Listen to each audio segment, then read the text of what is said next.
நேரம்தான். என்னடி ஞான பெண்ணே, உண்மை சொல்லடி ஞான பெண்ணே.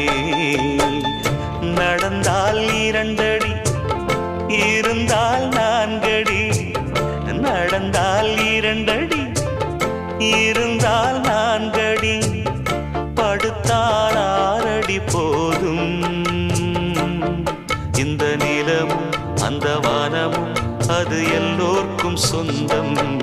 அடி சொல்லடி ஞான பெண்ணே, உண்மை சொல்லடி ஞான பெண்ணே. சொல்லடி ஞான பெண்ணே, உண்மை சொல்லடி ஞான பெண்ணே. நடந்தால் 2 அடி,